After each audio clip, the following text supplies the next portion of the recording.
You're listening to the Aesthetically Speaking podcast, presented by Nextech. Hey guys, welcome back to the Aesthetically Speaking podcast, presented by Nextech. I'm your host, Tyler Terry, and we are coming to you live from beautiful Orlando, Florida, at the Nextech Edge Users Conference in Orlando. Today, I have a very special guest with me. His name is Jay Shorr.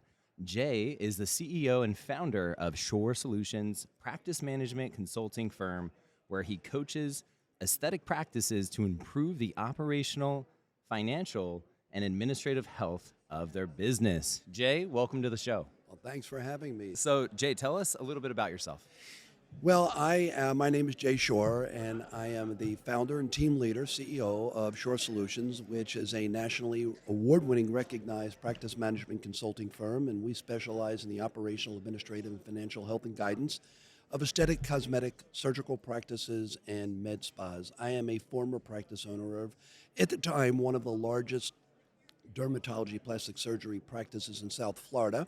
Until 2012. I sold the practice in 2013 and took the show on the road to work with aesthetic practices to help them start, run their business, and then eventually sell their business. So tell me this, what is the first thing you do when you begin working with a med spa or an aesthetic practice?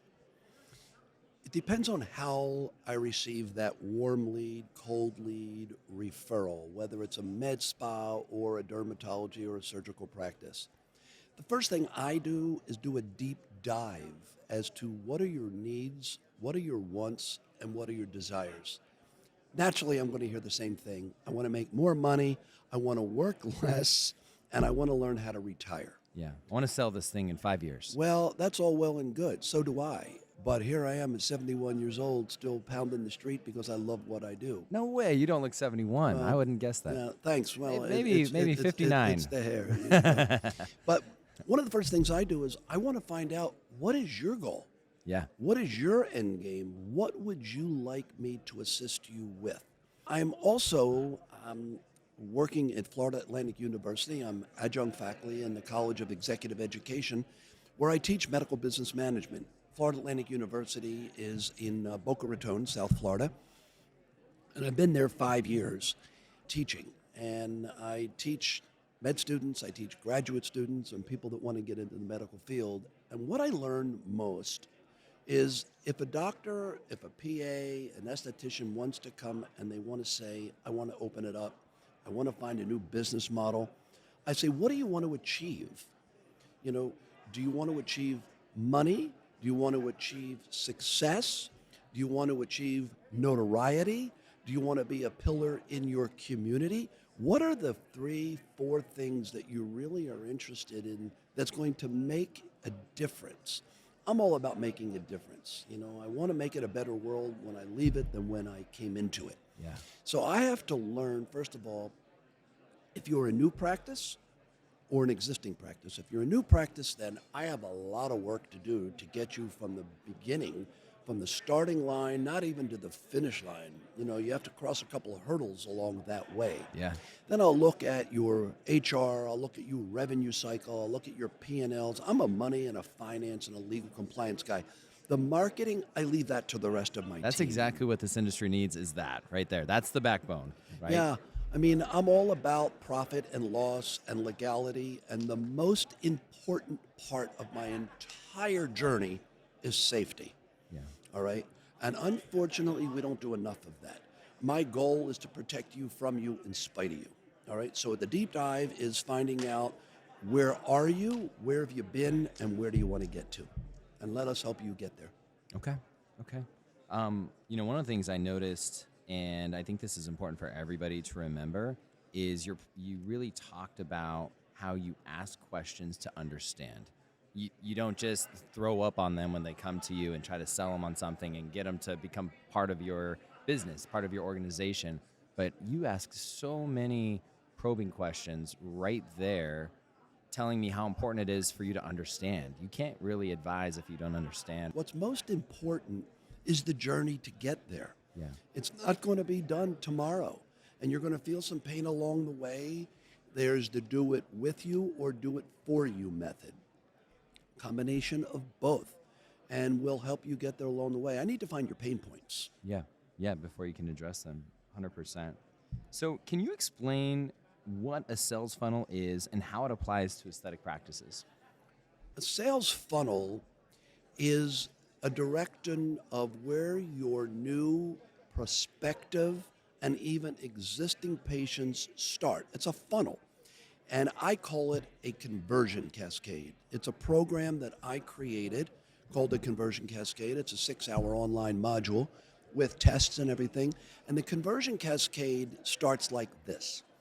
You have to have a market, and you market yourself in order to be able to get clients or prospective clients to join that journey with you. And I call it a journey. Don't hire any consulting company expecting the magic to appear immediately. So first it starts with the marketing. The purpose of the marketing is to generate the call. That's the bottom of the funnel. All right? The call then converts, hopefully, to a consult. Now, remember what I said. You did marketing, it costs you money. But it's not a cost, it's an investment. All right? The difference between a cost and investment, a cost you yield no return, an investment is you're hoping to get a return out of it. So you market to get that first call. I don't care whether the call is an online form. I don't care if it's a scheduling from your website. I don't care if it's a phone call. And then what happens? It is up to the people who are the ones that answer that lead, the warm lead, whether it's a warm lead online or a contact us, or even a referral from an existing client or patient. Then you have to convert that, and that's where the mistake many times is made, because we have fired all the receptionists and then we rehired them and promoted them to directors of first impressions. Ooh. Because that's what they are. A director of first impressions. When somebody calls your office, you'll make it or break it right away by not even having that warm, friendly feeling, not having that smile. Because a person, when you answer that phone, knows whether you're happy. Don't be an interruption of their day. And therefore, when you call, you want them to understand, for example, Tyler's Cosmetic and Plastic Surgery, this is Jay, and I can help you. You're already telling somebody they've reached the right person who can help them. So right then and there, you want to get that call to convert to a consult. Oh, did I mention you haven't made any money yet? Yeah. Now from the consult, you have to sell them that treatment. And you haven't made any money yet. That's the funnel. So we're going to go from step to step to step. So you'll have the warm lead converts to a call. The call converts to a consult. And you're moving from one funnel part to the next. And you still haven't made any money. And then you're following up with them. When should you follow up with them? Right away. People ask me, Jay, how many times do you follow up with somebody? I said, until they tell me don't call me anymore. Yeah. All right? Now, there is a time when you kind of get ghosted over and over and over again, and you kind of understand there's really not an interest. But understand something, people don't go online and start looking for a breast aug or a tummy tuck or a facelift because they have nothing else to do. They call you because they have an interest, but never lose sight of the fact that you are not the only one they're calling. So you've got to be more diligent because the early bird will catch the worm. You're not the only game in town. No, you are not. And you may be the last one they called, or you may be the first one that they called. And in that funnel, you have to understand, did I answer the call right away? And if you don't, they're going on to the next one and the next one. And that doesn't even guarantee you the sale yet. Wow. So that funnel opens up and then comes right down to the final. Then comes the treatment. Now you've generated some money. And then it's up to us never to push them out of that funnel. It's up to us to be able to upsell to keep the patient coming back for more. Because in the plastic surgery world, a young girl who is 18 to 21 years old and has her primary breast augmentation, you may never ever see her again. And you may have thousands of clients that are on the lowest end of the spectrum. I personally liked the mature female or male with the mid-aging face that needs maintenance over and over and over again, and which come back. What's maintenance? Maintenance is Botox, Dysport, Jeuveau, Xeomin. I'm going to be very fair and kind to all of Yeah. them. All right? Hydrofacial. Right. Diamond Glow. A Diamond Glow. All right. And I want to be fair to everybody because there's so many procedures out there and there's so many providers. There's a MedSpa on every corner and there's a MedSpa going out of business every week and a new one opening up. And I get calls all the time. And I ask, what's going to differentiate you from that of the other person down the street? And then we have to build your business plan to show why you're better, and you have to follow the business plan. So the funnel is multiple steps along the way. I call it a conversion cascade. Wow. Okay, I have so many questions. I wrote down a lot of notes here. You know, a lot of times people talk about the lifetime value of a patient, and it's really because they're trying to get them to become a lifetime patient. What have you seen as the most impactful tactic? And I don't even know if you can share this with us. Might be something that There's no secret sauce. there's no secrets. All right. What are you seeing? What is the trick to getting them to become a lifetime patient? Patient comes in, let's say, you know, she's 32 years old, she gets breast augmentation, that plastic surgery practice has a med spa component. How do they get her to continue to come back? That's difference between the 18-year-old to 21-year-old that I spoke to the 35-year-old. Yeah. Because then they're getting a little bit more mature and they're starting to notice a little bit more aging. Yep. They're starting to notice a little bit possibly more sun damage. Remember, I'm from Florida, so we have Yeah. a lot of sun damage. So it's a matter of, it's not price, it's service. Do the people that come in, does the patient that's coming in, are you showing them the love or are you showing them, are they a transaction? Do not treat your patient base like a transaction because there's a 7-Eleven, a Wawa, an Exxon, a Mobil on every corner, a Walgreens, a CVS. You have to make them feel that they're a part of your family. All right, so just shifting gears a little bit, kind of going back to leads. If you're not getting enough leads for your business, what strategies do you recommend? Well, if you're not getting enough leads, obviously, I think I spoke from the very first step about the conversion cascade or the funnel. Yeah. It's the marketing. I don't care how you do it, whether it's in person, whether it's going to a church or synagogue event, whether it's going to a skin cancer symposium. I speak at a dozen of these conferences a year. Even I get leads. I did a business lecture this morning on how to create a business plan. It was not elementary, so it really was not a packed room. Only those people who really need to create a business plan. That's not going to be an esthetician. That's not going to be an employee that works for somebody. Maybe the practice administrator, maybe the business owner, they want to know either for expansion or they're just going to start up or they've just never had a plan. If you're not getting enough warm leads or generated leads, then you really haven't either done enough marketing or you're not doing a good job on your search engine optimization for your website. And don't blame your website vendor for what I call SE leads. And I won't say the word online here, all right? But I get so many leads. No, you should be thankful that you're getting the leads. Maybe your team is SE, all right? Yeah. Because really what it is you have to learn how to convert. And it's that very beginning of the funnel. I wish I only had all the leads to pick and choose from. Maybe these leads aren't a good fit for you, all right? Maybe they're better for somebody else.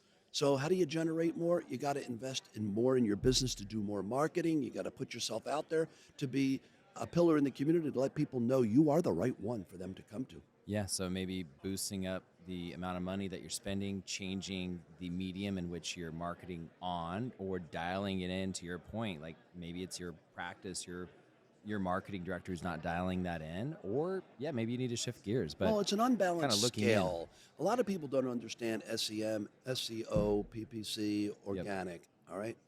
And in the very beginning, what you really need to do is you need to have more on the pay-per-click side that gets you to the top of the page on Google.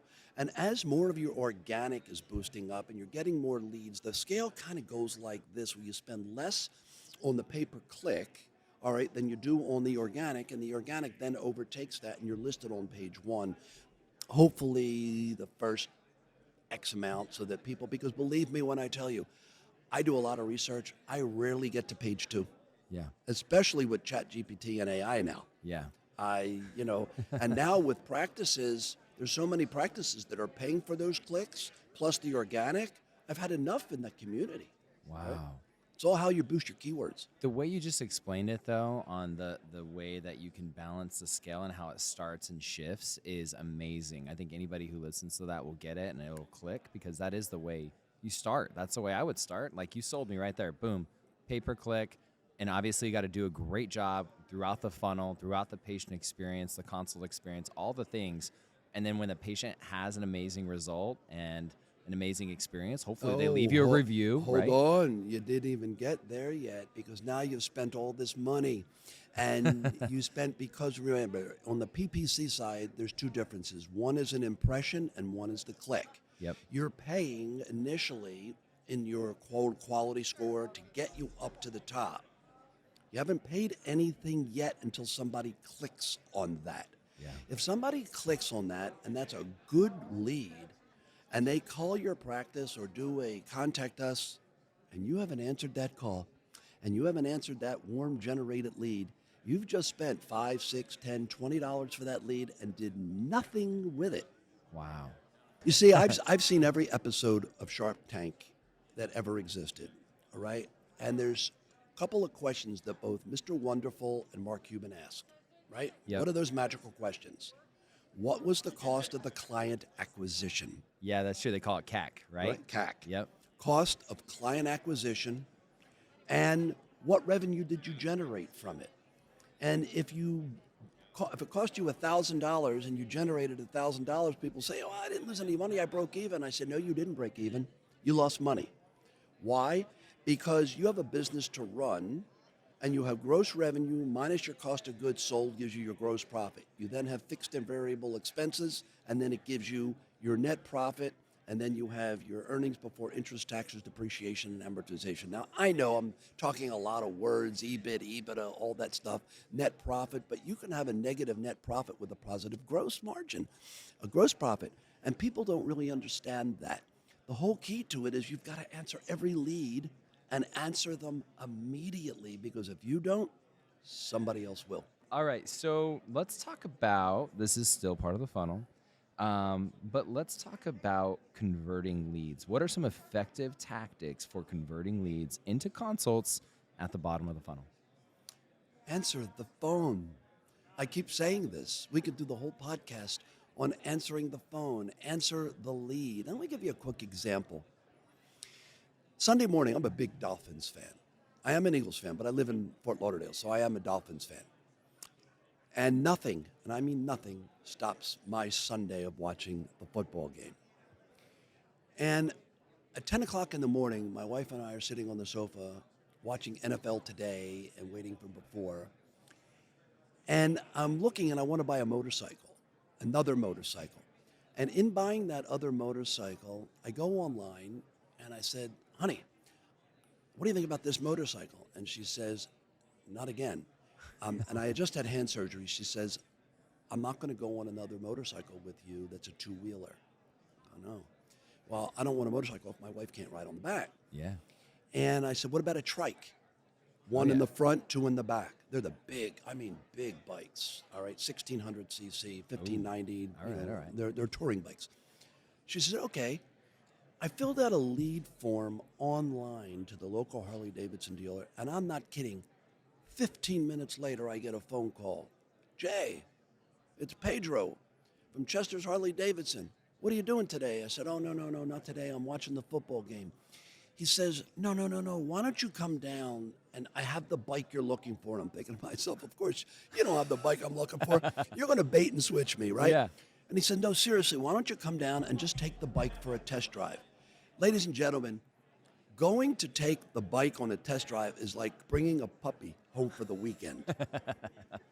I went down, I took a test drive, an hour's worth of negotiation. I was back home in time with the bike to watch the football game. No way. Now, That is cool. I bring this story up because it was not an inexpensive bike, all right? And if this gentleman had not called me, I probably would have gone to the bigger Harley-Davidson dealer in Fort Lauderdale and bought the bike, all right, if they had it in inventory. And I say this, and I share this with all of my practices. This was all about the conversion of this salesperson generating that lead from the very, very beginning when that lead came in, and he called me right away, and he told me to come in. Yeah, and he kind of pushed back a little bit, saying, no, you got to come in. I've got the right one for you. I know it's Sunday football. He hit me at a moment, an impulse in time that he had what I wanted. There are 4 magical consult questions. Ooh. Right? Write these down. The first magical question is, how long have you been thinking about this? How long have I been thinking about the procedure? Oh, I've been thinking about this for a while. Oh, how would the thought of having that procedure make you feel? All of a sudden, the eyes light up and you smile because now you're already thinking of having the procedure. You didn't even talk about $1 yet. First, how long have you been thinking about it? A while. How would the thought of it make you feel? Oh, wonderful. Next question, what's stopping you from having that procedure?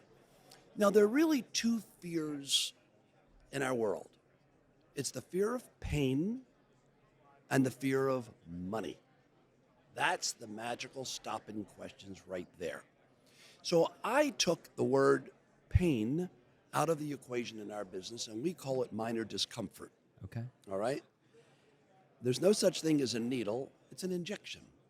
All right? That has a little bit of minor discomfort. And Yeah. we can help you with a little bit of local anesthesia, and you'll never even know it. All right? Because people are needle phobic. People get white coat fever. They get diaphoretic. They get, they sweat and everything like that. So you have got to eliminate the why and the no. Yeah. And if you're smart enough to understand it, the last magical question is, that's a great question to ask your provider. Ooh. Because your director of first impressions can only share legally their opinion.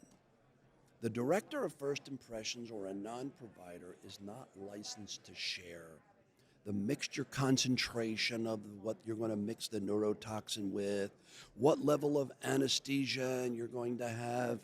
They shouldn't be speaking about that. That's the doctor or the anesthesiologist. You're not qualified legally to be speaking about that, all right? That can be the biggest turnoff right now because people get scared of that. Let a medical professional do that. That's a great question to ask the doctor. It builds trust. I feel like it builds trust and confidence. It piques their interest. Look, another thing about that consult question is be a puppet of the doctor or provider. It only elevates that when the doctor answers that same identical question that you've answered already to the prospective patient or the patient, now the patient feels a level of confidence. This team really knows. They're in sync.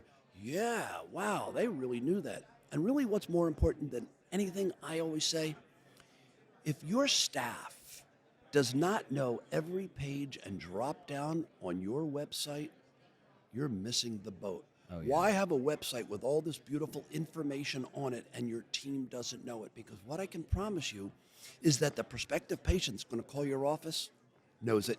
Yep. They've already been on your website.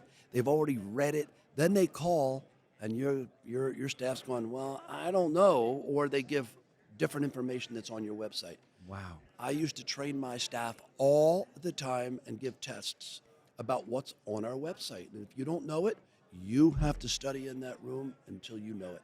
Jay, I've literally never thought of the importance of that. It seems like a no-brainer, but I know that so many practices don't do it. Even at restaurants, like when I go to one of my favorite restaurants and it's a new waiter or waitress and they don't know if they offer soda water or a certain drink or if they could do lime or lemon, you're like, how can this be? This should be your thing. This is what you do. Training.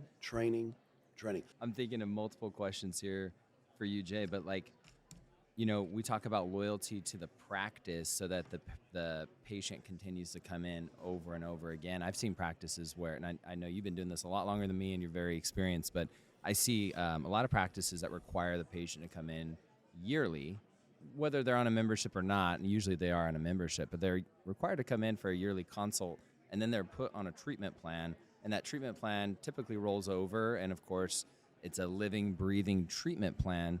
But when you have that loyalty to the practice and you have a treatment plan, you feel not obligated, but you feel loyalty to the practice to keep coming in. And then you think of that treatment plan. Oh yeah, this is my morning regimen on the left. This is my evening regimen on the right. I'm using Elastin skincare and Color Science, sunscreen or whatever it is. And then I'm getting my injectables every 4 months and my microdermabrasion. Essentially have this loyalty of, I'm not just this one-time patient and the practice is hoping that I come back in. It's, wow, I'm on a treatment plan and I'm committed to coming back in over the next year and maybe even becoming a lifetime patient. Yeah, that's extract from the sales funnel. Yeah. All right, because the sales funnel are buckets. And really, I always say, don't let somebody out of your sales funnel, because when they've completed that journey, now you want to put them onto that regimen. Now put them back in the beginning. And if they've completed it, keep them coming back for more and always keep them in that funnel. Wow, so they're always in the funnel. They're Always, never out. See, I think a lot of always in people the funnel. kick them out, and it's like, no, keep them in. That's amazing. You have to kick me out. I'm not kicking you out. I love that. I love that. I've never heard always keep them in your sales funnel. It's like in a restaurant, in a hotel. Yeah. A hotel make a lot of their money in food and beverage. So I love coming to a resort hotel because many times I do 8, 10, 12 conferences a year, and I stay in these beautiful, the Wynn and the Bellagio and the Venetian, the Palazzo, all these beautiful 5-star hotels. Sometimes I never leave the hotel because I'm there and I'm lecturing and stuff like that. And I'll try all of the different restaurants, and I'll go to all of the different snack shops and things like that. Well, their job is to have all these menus of services in the room. And if you don't have a menu of services in your office, if you don't display it on monitors in your office, you're missing the boat. And I'll share an example. We had a very large derm, facial body plastics, and MedSpa. And I had derm patients asking us, do you know where we can get a good plastic surgeon? And I had plastic surgery patients asking us, do you know a good derm? And I said, I used to scratch my hair when I had hair. And I said, I'm missing the boat. So what did I do is I printed up brochures, and the brochures may have been procedural about what we did, but I call it wasted real estate on the backs of every one of the brochures, because I never kept the brochures that the vendors gave me, because that's the same brochure that's everywhere. It's their marketing. We had our own brochures for the procedure, but on the back of it listed every service that we had. And therefore, it made it a heavy awareness. Then I bought this big screen monitor in our reception area, and this is before DVDs and all that stuff. This was called, don't laugh, PowerPoint Viewer. All right? Oh, yeah, sorry, and I worked it with MS Config, and you have to understand, and really what MS Config is a loop. And we created these so that people sitting in there would see everything that we did. And as we did new procedures or got new machines, I would create a new presentation that may come on every 3 times instead of every 10th presentation, just to get the buzz going. Yeah. So when you're saying, what do you do when what you're doing doesn't work? Add new things to do. Yeah. Marketing internal, I call it invertising versus advertising. It is much lesser of an investment to market to the people that you already have than it is to the people that you don't, because now I have to convert you from somewhere else. Yep. And that's harder to do if there's loyalty. Yeah. But I am very loyal to a fault in my personal and my professional life, but if you give me a reason to leave, I will. Well, Jay, I just want to tell you this has been an incredible session, and I feel like we have so much more to talk about. I have more questions that I want to ask you. We're going to have you back on the show, but just want to thank you so much for your time and give you the opportunity if you have any final thoughts. When you pay peanuts, you get monkeys, all right? Love your staff, treat them as part of the team, involve them in every step of the way. Take criticism and don't take it personally. Take it as somebody really has something important to say. They're not saying it. You have the Debbie and the Donnie complainers. You're never going to avoid that. But listen to what they have to say, and if you want to get in contact with us, free consult, you want to purchase that sales funnel, conversion cascade, www.shorr, S-H-O-R-R, solutions, plural, because we have more than one solution, .com, shorsolutions.com. Thank you so much for the opportunity. Thank you, Jay. Jay Shorr, everyone. And be sure to check out the show notes where we will include links to follow Jay and Shorr Solutions via social media. And be sure to subscribe to the podcast. Again, thank you, Jay, for your time. And we'll see you guys soon. Thank you so much. Thanks for listening to Aesthetically Speaking, the podcast where beauty meets business, presented by Nextech. Follow and subscribe on Apple, Spotify, YouTube, or wherever you like to listen to podcasts. Links to the resources mentioned on this podcast are available in your show notes. For more information about Nextech, visit nextech.com, or to learn more about TouchMD, go to touchmd.com. Aesthetically Speaking is a production of The Axis, TheAxis.io.